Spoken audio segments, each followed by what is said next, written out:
மணப்பெண்ணின் பிரத்யேகமான திருமணம். விவாஹா தி சென்னை சில்க்ஸ்.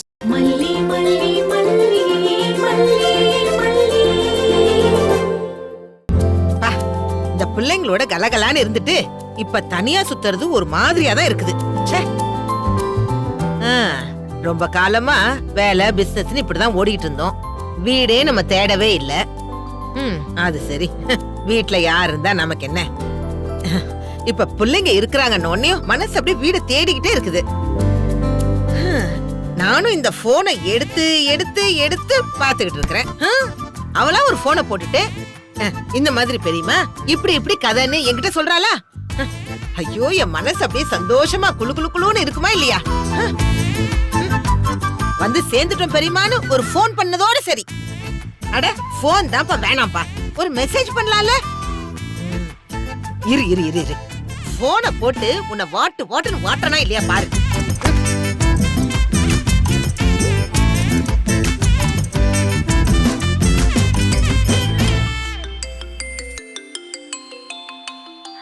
பெரியம்மா, பெரியம்மா, பெரியமாவா? ஏய், இப்படி ஒருத்தி இருக்கிறான்னு உனக்கு ஞாபகம் இருக்குதாமா? ஒரு போன் கால் கிடையாது, ஒரு மெசேஜ் கிடையாது. ஐயோ, என்ன பிள்ளையோ போ. ஆஹா, உன்னை சொல்லி குத்தமே இல்லம்மா. இந்த காலத்து பிள்ளைங்க எல்லாருமே அப்படிதான் இருக்கிறீங்க. இல்ல பெரியம்மா, அது வந்து என்ன வந்து போய் நீதான் எல்லாத்துக்கும் ஒரு காரணத்தை தேடுவியே. போன் பண்ணணும்னு நினைச்சா பண்ணிருக்கலாம். அதுக்காக காரணம் சொல்லணும்னு நினைச்சா 1000 காரணம் சொல்லலாம். அப்படி இல்ல பெரியம்மா, போன் பண்ண கூடாதுன்னு நான் நினைக்கல. சரி சரி, இப்பெல்லாம் என்ன சொல்லி சமாளிக்கலாம்னு யோசிக்காத. ஆமா, வந்துட்டோம் பெரியமான்னு ஒரே வார்த்தை சொல்லிட்டு அப்படியே போனை வச்சுட்ட. ஐயோ, நானும் வெளியூர் வந்த இடத்துல கொஞ்சம் பிஸியா இருந்ததால பேசவே முடியாம போச்சு. சரி, நீயும் அப்புறம் கூப்பிடுவேன்னு பார்த்தா கூப்பிடுற மாதிரியே இல்ல. நீ சொல்லுங்க பெரியம்மா. நான் என்னத்த சொல்றதுக்கு இருக்கு? நீதான் புள்ள சொல்லணும். விசேஷத்துக்கு ஏதாவது வழி செஞ்சிருக்கீங்களா இல்லையா? விசேஷமா? ஐயோ, இவ ஒருத்திடா. ட்ரிப் எல்லாம் உங்களுக்கு எப்படி போச்சு? சந்தோஷமா இருந்தீங்களா இல்லையா? ட்ரிப் எல்லாம் ஓகே தான் பெரியம்மா. வெண்பா நல்லா என்ஜாய் பண்ணா. ஐயப்பா, ஷோ, இவளுக்கு நான் எப்படி புரிய வைப்பேன்? இத பாரு, நான் மட்டும் நேர்ல இருந்தேன்னு வச்சுக்கோ, அப்படியே நெருக்கணும் தலையில ஒரு கொட்டு வைப்பேன். என்னாச்சு பெரியம்மா? என்ன ஆச்சுன்னு ஒன்ன ஆச்சுன்னு. ஐயோ, அது வந்து இதுக்கு மேல நான் எப்படி உங்ககிட்ட கேக்குறது? மாப்பிள்ளையே நீ சேர்ந்துதானே இருந்தீங்க? வாயில இருந்து வார்த்தை அப்படியே புடுங்க வேண்டியதா இருக்குது. ஆனா நீ அப்படியெல்லாம் ஆள் இல்லையே புள்ள. ஆனா இந்த கல்யாணம் ஆனதுல இருந்து நீ அப்படியே ஆள் மாறியே போயிட்டப்போ. அது சரி சரி, எப்பவும் சின்ன பிள்ளையாவே இருக்க முடியுமா? அப்படியே மெச்சூர் ஆயிட்டல, மெச்சூர்டு. சரி, போன இடத்துல எல்லாம் போட்டோ எடுத்தீங்களா இல்லையா? எடுத்தோம் பெரியம்மா. எதுக்கு எடுத்தீங்க? தேவையில்லாம அதெல்லாம் உன்னை யார் எடுக்க சொன்னது? என்ன பெரியம்மா? இல்ல, அது போட்டோ எடுத்தீங்கல்ல, அதெல்லாம் அப்படியே போன்லயே பத்திரமா வச்சுக்கோங்க. யாராவது பாத்திர போறாங்க, கண்ணுகின்னு பற்ற போகுது. யாருடி இவ? நல்ல ஆளு பிள்ளை நீ. எனக்குன்னு வேற யாரு இருக்கா? என்ன நினைப்பு மொத்தமா உங்க மேலேயே தானே இருக்குது. நீங்க யாராவது ஒருத்தர் இந்த ஒத்தையா இருக்கிறவனை தேடுறீங்களா இல்லையா? அப்படியெல்லாம் இல்ல பெரியம்மா. ஏன் இப்படி எல்லாம் பேசுறீங்க? பின்ன என்ன பிள்ளை? போட்டோக்களை கொஞ்சம் அனுப்பி அங்க போனோம் பெரியம்மா, இங்க போனோம் பெரியம்மான்னு அப்படி இப்படின்னு சொன்னா நானும் கொஞ்சம் சந்தோஷப்பட்டிருப்பேன்ல. நானும் என் புள்ள என் பேத்தின்னு அப்படி ஸ்டேட்டஸ் எல்லாம் போட்டு பாத்துப்பேன்ல. பாக்குறவங்க 4 பேர் என்னன்னு தெரிஞ்சுப்பாங்கல்ல. நான் அனுப்புறேன் பெரியம்மா. எனக்கு அனுப்புறதுக்கு முன்னாடி ஸ்டேட்டஸ்ல அப்படியே 10-15 டக்கு டக்கு டக்குன்னு போட்டு தள்ளு. அதெல்லாம் எதுக்கு பெரியம்மா? ஸ்டேட்டஸ் போடலனா போலீஸ் புடிச்சுக்குமா? என்னது? ஏய், ஐயோ, ஏய், எந்த காலத்துல நீ இருக்கிற? ரேஷனுக்கு போனாலே ஐ எம் ஷாப்பிங் நவ்னு சொல்லி ஸ்டேட்டஸ் போட்டுட்டு சுத்திட்டு திரியறாளுங்க.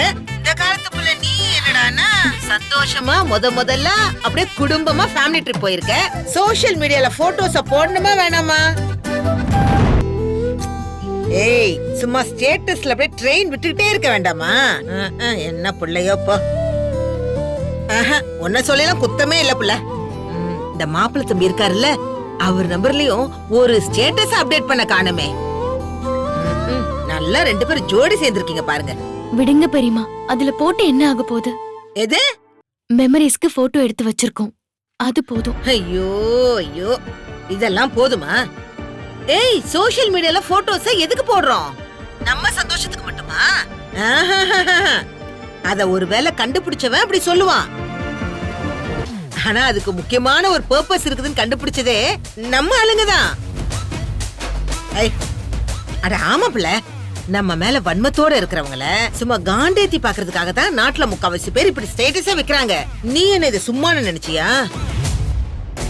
நீ மட்டும் இந்த போட்டோவை வச்சிருந்தேனா இந்த ராஜியும் ரஞ்சிதாவும் அப்படியே வயிறு எரிஞ்சு சாவாங்களா இல்லையா? இன்னொரு பக்கம் அந்த கதிரேசனும் நிஷாவும் செவுர்ல முட்டி முட்டி முட்டி வாயில லபதிப்பு அடிச்சிட்டு அழுவாங்களா இல்லையா? இந்த மாதிரி பாசிவ் அட்டாக்லாம் நம்ம அப்படியே கொடுத்துக்கிட்டே இருக்கணும். இல்ல விடுங்க பெரியமா. என்ன பிள்ளை நீனு, ஒரு மாதிரி அப்படியே பம்மிக்கிட்டே இருக்கிற. இல்ல பெரியமா, நாளைக்கு வந்துருவீங்கல்ல, நேர்ல பேசுவோம். அப்படி வரையா நீனு? புரிஞ்சு போச்சு பிள்ளை. நேர்ல தான் சொல்லுவியாக்கோ? ஓகே ஓகே ஓகே பெரியமா, அது இல்ல. புரியுது. ஏய், உன் வயசெல்லாம் தாண்டி தானடி நான் வந்திருக்கேன். ஏய், கோட் வேர்ட் அக்செப்டட். ஐயோ, நான் ஒரு பைத்தியக்காரி. மாப்பிள்ளை தம்பி பக்கத்துல இருக்காருன்னு நினைக்கிறேன். அந்த விஷயம் எனக்கு இப்பதான் புரியுது. நீயாவது சொல்லிருக்கலாம்ல, ஒரு சிக்னல் கொடுத்தீங்கன்னா அப்படியே அலாக்கா பிடிச்சிருப்பேன்ல. சரி சரி, நேர்ல வந்து பேசுற அளவுக்கு நிறைய சமாச்சாரம் வச்சிருப்ப போலயே. நான் வரேன், நாளைக்கே பேசுவோம். சாரி, தப்பான நேரத்துல நான் கூப்பிட்டுட்டேன்னு நினைக்கிறேன்.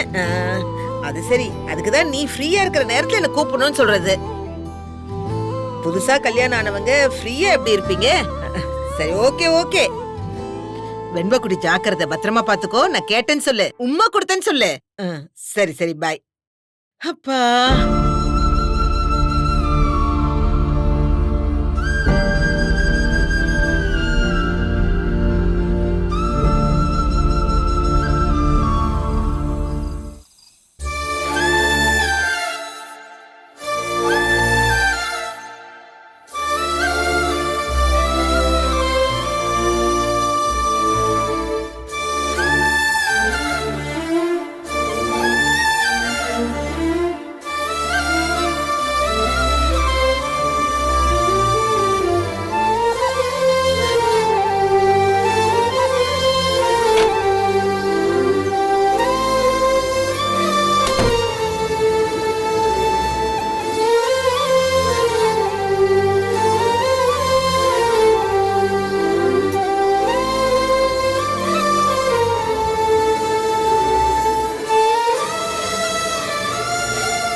நிறைய வச்சிருக்கியா?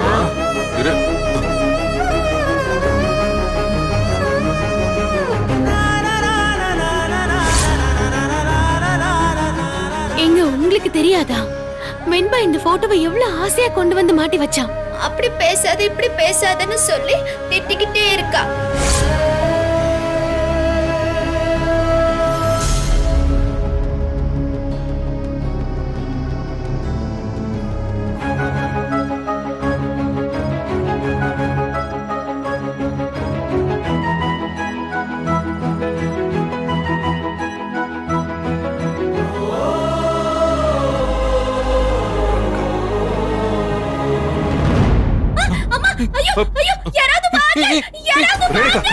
எல்லாரும் தூங்குறாங்க. ரேணுகா,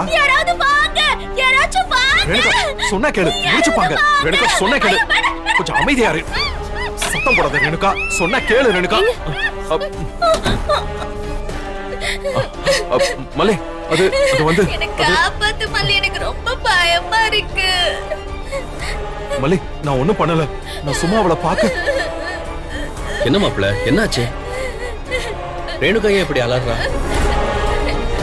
அண்ணா, நான் தூங்கிட்டு இருந்தேனா, அப்ப இவன் வந்தான். அப்படியே வந்து கையை என்கிட்ட கொண்டு வரான். மாமா, இல்ல மாமா, அப்படி எல்லாம் ஒண்ணு இல்ல மாமா. அவ தூங்கிட்டு இருந்தா. ஆமா, நான் தூங்கிட்டு இருக்கும் போது தான் வந்தான். இல்ல. என்ன மாப்பிள்ள சொல்றா இவ? மாமா, ஒண்ணு இல்ல மாமா, மனசு கேட்கல. அவ தூங்குறாளான்னு பார்க்க வந்தேன். ஏய் போய் சொல்லாத. மல்லி என்ன கூட்டிட்டு போ, நான் உன் கூட வந்து படுத்துக்கிறேன். நீ என்னைக்கு எவ்வளவு வேணாலும் திட்டு, ஆனா என்ன ஒரு ரூமுக்கு கூட்டிட்டு போடு, எனக்கு இங்க பயமா இருக்கு. சரிக்கா. மல்லி, அவளுக்கு இது புது இடம் பாத்தியா? ஏதாவது கனவு வந்திருக்கும்னு நினைக்கிறேன், அதான் பயந்துட்டா போல. ஏய் கனவெல்லாம் ஒண்ணும் இல்ல, நீதான் வந்த திருட. யாரும் இல்லாத நேரம் என்கிட்ட வர. மல்லி, இல்ல, நான் சும்மா ரேணுகாவை பார்க்கத்தான் வந்தேன். ஏய் கைய இப்படி கொண்டு வந்தியா இல்லையா? மல்லி, இல்ல மல்லி. எனக்கு புரியுதுங்க. நான் எதுவும் நினைப்பேன்னு நீங்க பயப்பட வேண்டாம். அக்கா, அவர் உங்க மேல உள்ள பாசத்துல பார்க்க வந்திருக்காரு, அவ்வளவுதான். நீங்க நிம்மதியா தூங்குங்க. இல்ல, நான் தனியெல்லாம் தூங்க மாட்டேன். நான் உன் கூட வரேன் மல்லி, ப்ளீஸ் என்ன கூட்டிட்டு போ. மணப்பெண்ணின் பிரத்யேகமான திருமணம் விவாஹா தி சென்னை சில்க்ஸ். மணப்பெண்ணின் பிரத்யேகமான திருமணம் விவாஹா தி சென்னை சில்க்ஸ். இந்த வீடியோ உங்களுக்கு பிடிச்சிருந்தா லைக் பண்ணுங்க, ஷேர் பண்ணுங்க, காமெண்ட் பண்ணுங்க. மறக்காம சரிகமா டிவி ஷோஸ் தமிழுக்கு சப்ஸ்கிரைப் பண்ணுங்க.